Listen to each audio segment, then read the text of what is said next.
নমস্কার সবাইকে আবার একটা নতুন ভিডিওতে রিতার লাইফস্টাইলে। এখন বাজে ওই যে ঘড়ির কাঁটাতে 8:20। বড় অফিস চলে গেল, পুরো রান্নাবান্না করেছি, পুরো ঘেমে গিয়েছি। সকালবেলায় বৃষ্টি নেমেছে, প্রচণ্ড গরম পড়েছে।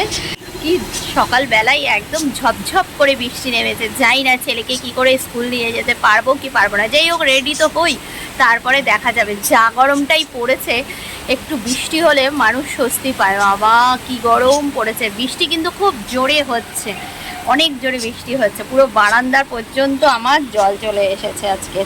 এই যে পুরো বারান্দাও ভিজে যাচ্ছে, এত বৃষ্টি নেমেছে, খুব জোরে বৃষ্টি হচ্ছে। বরকে তো ফোন করলাম যে ভিজে গেছো নাকি, ছাতা নিয়ে গেছে, বললো না বাসে উঠে গেছি, আমি ভিজিনি। মানে দেখা যাচ্ছে না বাইরেটা, এত জোর বৃষ্টি হচ্ছে। ঘুম থেকে উঠেই দেখলাম যে বৃষ্টি হয়নি, কিন্তু মেঘলা হয়ে রয়েছে, পুরো অন্ধকার হয়ে রয়েছে। বুঝতেই পেরেছিলাম যে বৃষ্টি নামবে। যাই হোক, বৃষ্টিটা হওয়াতে একটু সবাই স্বস্তি পাবে। যা গরম পড়েছে। চলুন আজকের দিনটা আপনাদেরকে সাথে নিয়েই শুরু করলাম। মাঝখানে অনেকটা সময় কেটে গেল। বিছানা তুলেছি, ঘর মুছেছি, ঠাকুর পুজো দিয়েছি, জামা কাপড় ধুয়েছি, স্নান করেছি, করে ঠুরে তারপরে চলে আসলাম রান্নাঘরে। এখন বৃষ্টি হচ্ছে তো প্রচণ্ড বাইরে। ভাবলাম টিফিনটা তো রেডি করি, ছেলেকে আদৌ স্কুল নিয়ে যেতে পারবো কি পারবো না জানি না। এসেই দেখছি যে সাদা তেল নেই, তাই জন্য তেলের প্যাকেটটা কেটে আগে তেলটা ঢেলে নিলাম। আর এখানে জল গরম বসিয়ে দিয়েছিলাম, ছেলেকে স্কুলে টিফিনে চাউমিন দেবো ভেবেছি, তাই জন্য চাউমিনটা রেডি করছি। এখন প্রায় এই 9টা মতন বাজে। টিফিনটা তো রেডি করি, পরে দেখছি যদি বৃষ্টিটা কমে নিয়ে যাবো, যদি বৃষ্টি না কমে তাহলে নিয়ে যাব না। সবজিগুলো ভেজে নিয়ে চাউমিনটাকে দিয়ে দিলাম। আর আজ তো শুক্রবার, তা নিরামিষ চাউমিন, তাই জন্য একটুখানি বাদাম ভেজেছিলাম, বাদামটাও দিয়ে দিলাম। আর একটা চাল কুমড়ো এনেছিল বর বাজার থেকে। আজকের তো শুক্রবার, তাই জন্য চাল কুমড়ো দিয়ে মুগ ডাল করবো ভেবেছি। সেই জন্য ছেলেকে দিয়ে চাল কুমড়োটাকে টুকরো করে নিলাম, কারণ আমার মা বলে চাল কুমড়ো নাকি মেয়েদেরকে টুকরো কাটতে নেই। তাই জন্য প্রথমে ছেলেকে দিয়ে কাটিয়ে নিই, তারপরে হলো গিয়ে আমি কাটি। চাল কুমড়োটা এখন ঢাকা থাক, এখন তো বানাবো না, সেটা পরে বানানো হবে, কারণ নিরামিষ আজকে শুক্রবার। আর সকালবেলা ফ্রাইড রাইস আর হলো করেছি আলুর দম, সেটাই বরকে দিয়েছি, ছেলেরও সেই খাবারটাই আছে। এই যে আর একটুখানি আমার ভিজিয়ে রেখে দিলাম। আর এদিকে চাউমিনটা আমার রেডি হয়ে গেছে। চাউমিনটা স্কুল আর যাওয়া যাবে না দেখছি, তাই ছেলেকেই বললাম, ও বললো আমি এখন চাউমিনটা খেয়ে নিই, ভাত খাবো না। আর ও তো স্নান করে পুরো রেডি হয়ে গিয়েছিল। আরে নাও নাও নাও, ভিডিওটা অন করেছি, আর আমার ছেলে এপাশ ওপাশ করতে গিয়ে ওই যে কম্পিউটারে বসেছিল, যেটা টুলটাউনে রয়েছে, যেই আমি ভিডিও অন করেছি ও এসে এখানে যে স্কুল যায়নি, স্নান করে খেয়ে দিয়ে চাউমিনটা স্কুলের টিফিনের জন্য বানিয়েছিলাম, এখন ও এমনিই খেয়ে নিল। বললো এখন আর আমি ভাত খাবো না, ওই যে চাউমিন বানিয়েছি স্কুলে নিয়ে যাবো বলো, ওটাই আমাকে দিয়ে দাও। ওটাই ও খেয়ে নিয়েছে। এইবার দেখে এখনও বৃষ্টি হয়েই যাচ্ছে, বেলা 11টা বেজে গেল, বৃষ্টি পড়েই চলেছে। আর রাস্তাও জ্যাম আমাদের এখানে, যে কি এই দেখুন, দেখতে পাচ্ছেন পুরো একদম যেরকম বৃষ্টি হচ্ছে সেরকম রাস্তা জ্যাম। এই যে লম্বা সে গাড়ি দাঁড়িয়ে পড়েছে, যত দূর অবধি যাবেন গাড়ি দেখতে পাবেন। রাস্তা জ্যাম হয়ে গেছে পুরো বৃষ্টিতে, জলের মধ্যে একদম যেরকম বৃষ্টি হচ্ছে সেরকমভাবে রাস্তা জ্যাম হয়ে গেছে।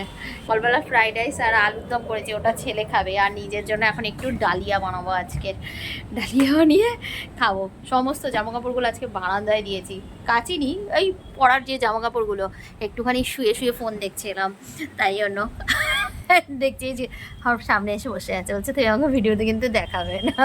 ও কিন্তু ভিডিওতে দেখাই না, তারপরে ও শুধু বদমাশি করতে থাকবে।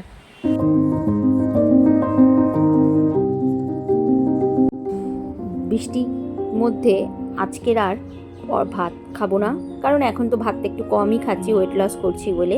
এই যে ডালিয়া দিয়ে একটু উপমা মতন বানিয়েছি, গাজর, বিনস, ফুলকপি, তারপরে হলো ওই যে ভুট্টার দানাগুলো হয় না, কর্ন, সেগুলো দিয়ে নিরামিষ একটুখানি আমি ডালিয়ার পোলাও মতন বানিয়েছি। আর গাজর আর নিয়েছি হলো টমেটো, শসা বাড়িতে ছিল না। আর আজকে তো পেঁয়াজ খাবো না। আর ছেলেকে ওই যে দেখালাম ফ্রাইড রাইস আর আলুর দম দিয়েছি, কারণ ছেলে তো এই ডালিয়া খাবে না, আর আমি এটা দিয়েই খেয়ে নেবো।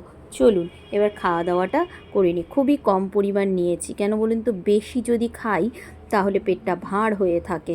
এখন তো অল্প অল্প করে খাচ্ছি, তাই জন্য দেখছি ওয়েট অনেকটা কমেছে। প্রায় 60 কেজি ছিল, সেটাকে 60 কেজি 600 গ্রাম মতন ছিল, এখন সেটা এসছে দেখি 57.45, কোনো সময় 35 এরকম হচ্ছে। একদিন আপনাদেরকে দেখাবো পুরো প্রমাণ। খাওয়া দাওয়া করে বিকেলবেলা চলে এসেছি বাপের বাড়িতে। আজ চলুন আপনাদেরকে আমি আমার মিঠিমার ফেসটা দেখাবো। তোমার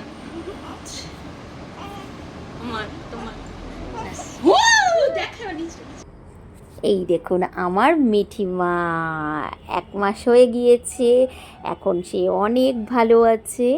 অনেক যুদ্ধ জয় করে সে বাড়ি এসেছিল, আর এখন একটু বদমাশ হয়ে গেছে। খুব ঘুমাতো এই 1 মাস, সারা দিন রাত্রির সকাল সব কিছু ঘুমিয়ে খেত, ঘুমিয়ে স্নান করতো। এখন সে একদম ঘুমায় না। দেখুন একটা নতুন ড্রেস পেয়েছে, তাই সেটাকেই ওকে পরিয়েছি, কিন্তু ওর হাত পা মাথা সব কিছুর থেকে এই ড্রেসটা অনেক বড়। যাই হোক, ওকে একজন দেখতে এসেছিল, সে দিয়ে গিয়েছে, তাই আমরা ভাবলাম আজকের ওকে এই ড্রেসটা পরিয়েই আমি ভিডিওটা করব। দেখুন ভিডিও করছি বলে চুপ করে ফোনের দিকে তাকিয়ে বসে আছে, কেমন করে ড্যাব ড্যাব করে তাকাচ্ছে। দেখুন ওর শুধু হাতেরটা খুলে যাচ্ছে, হাতের মোজাটা একবার খুলে যাচ্ছে, পায়ের মোজাটা একবার খুলে যাচ্ছে, আর টুপিটা দেখুন মাথার থেকে কত বড় টুপি। আর আমরা সবাই মিলে ওকে বারবার যেটা খুলে ফেলছে সেইটাই ওকে পরাচ্ছি। খুব মজা হচ্ছে ওকে নিয়ে আমাদের এখন।